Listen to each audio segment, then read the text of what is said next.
16 inches arm round లో direct patch పడుకోకుండా మనకు హ్యాండ్ తయారైంది. 6 అంటే 16 పైన 16 హాఫ్ ఉన్నా సో మనం ఫ్యాబ్రిక్ ని ఇట్లా జరుపుకొని పెట్టుకోవాలి. ఎందుకు ఇట్లా పెట్టుకొని 4 ఫోల్డ్స్ లో వేసుకోవచ్చు కదా ప్యాచెస్ అనుకోవచ్చు. నార్మల్ ఫ్యాబ్రిక్ అయితే అట్లనే వేసుకుంటాం. లైనింగ్ కదా కనబడదు, మనకు కూడా టైం సేవ్ అవుతుందని మనం ఇలా జరుపుకొని మనకి ఎంతలో కావాలో ఇలా మనం పెట్టుకొని మనం కటింగ్ చేసుకుంటాం. కట్ చేసుకునేటప్పుడు ఎప్పుడు కింద డౌన్ పార్ట్ మనం స్ట్రైట్ చేసుకోవాలి. సో డౌన్ పార్ట్ స్ట్రైట్ చేసుకుంటే ఈ డౌన్ పార్ట్ లోనే మన యొక్క హ్యాండ్ యొక్క లూజ్ వస్తుంది. ఆర్మ్ రౌండ్ ఇక్కడ నుంచి చూసుకోకూడదు, హ్యాండ్ రౌండ్ ఇక్కడ నుంచి చూసుకోవాలి. హ్యాండ్ రౌండ్ ఎంత ఉంది? 10 ముక్కాలు ఉంది. సో 10 ముక్కాలు అంటే 5.5 కి ఒక పాయింట్ తక్కువ. So first draw. సో దాని తర్వాత లెంత్ చెక్ చేయాలి. లెంత్ ఎంత ఉంది? 10 ఇంచెస్. సౌమ్యనే కదా అమ్మాయి పేరు 10 అనుకున్నాం.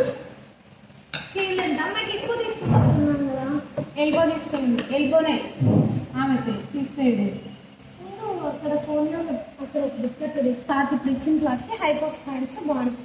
సో 10 అంటే ఇక్కడ చూడండి, ఇక్కడ మనం హాఫ్ ఇంచ్ మనం మార్జిన్ మనం స్టిచెస్ లోకి ఎక్కడైనా స్టిచ్ వేస్తున్నాము, ఒక క్లాత్ కి క్లాత్ జాయిన్ చేస్తున్నామంటే దాన్ని స్టాండర్డ్ సీవింగ్ అలవెన్స్ అంటాం. ఏమంటాం? స్టాండర్డ్. ఆ స్టాండర్డ్ యొక్క సీవింగ్ అలవెన్స్ ఎంత? Half inch. సో మనం హాఫ్ ఇంచ్ ఎక్కడెక్కడ ఇస్తాం?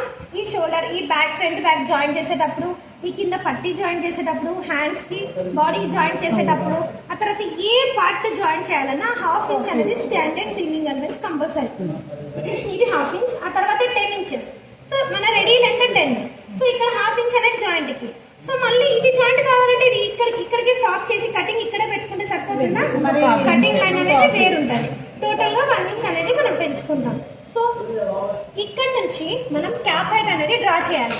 క్యాప్ హైట్ దేన్ని అంటాము అంటే ఇప్పుడు ఈ చంక భాగం ఉంది కదా, ఈ చంక భాగం నుంచి దీన్ని క్యాప్ హైట్ అంటాం. ఇప్పుడు ఇది డౌన్ ఉంది, ఇది అప్ ఉంది, దీనికి తేడా ఎంత ఉంది కనుక్కోవడం కోసం మనం హ్యాండ్ ఇక్కడ నుంచి ఇలా కూడా పెట్టి చూసుకోవచ్చు. సో ఇక్కడ నుంచి తీసుకొని ఎక్కడైతే చంక అయితే వస్తుంది ఇదే లైన్ నుంచి ఇలా చూసుకోవచ్చు. లేదా దీనికి ఇది ఇంతే పెట్టాలి అనేది అబద్ధం. అందుకే నేను ఇందాక చెప్పాను, నేను హ్యాండ్ కట్ చేసేటప్పుడు ఈ డౌన్ చేస్తాం కదా, ఈ డౌన్ ఇంతే పెట్టాలనేది అబద్ధం. ఫస్ట్ చూడాలి, ఒక క్లయింట్ కి ఒక్కొక్క రకం, పిల్లలకు ఒక రకం, పెద్దలకు ఒక రకం, కొంచెం హెల్తీ పర్సనాలిటీకి ఒక రకం, బ్లౌజ్ చేంజ్ అయితే ఒక రకం ఉంటుంది. దాని యొక్క సైజ్ మనం ప్రతిదీ మనం చూడలేం కదా క్లయింట్ దగ్గర. సో దాన్ని ఉపయోగించేటప్పుడు మనం క్యాప్ హైట్ యొక్క ఫార్ములా యూజ్ చేస్తాం. ఆ ఫార్ములా ఏంటంటే మన యొక్క చెస్ట్ డివైడెడ్ బై 12 చేస్తాం. సో ఇక్కడ మనం 12 చేయడానికి 35.5 ఉంది. సో హాఫ్ ఇంచ్ కలుపుకోవాలి, 36 చేసుకోవాలి ఇప్పుడు. సో 36 డివైడెడ్ బై 12 మనం క్యాల్సియంతో ఓపెన్ చేయండి, 3 వస్తుంది. సో 3 అనేది మనం షార్ట్ హ్యాండ్ కి మాత్రమే యూజ్ చేస్తాం. సో అదే మనం ఎల్బోకి వచ్చిందనుకో 0.25 పెంచుకుంటాం. అదే మనం 3/4 వచ్చిందనుకో హాఫ్ ఇంచ్ పెంచుకుంటాం. అదే మనం ఫుల్ స్లీవ్ వచ్చిందనుకో 1/4 ఇంచ్ పెంచుకుంటాం. క్యాప్ హైట్ అనేది స్టాండర్డ్ ఒకటే ఫార్ములానే, ప్రతి హ్యాండ్ కి ఫార్ములా మారదు. నువ్వు ఉన్న ఫార్ములాని ప్లస్ ఆర్ మైనస్ లలోకి పోతాం.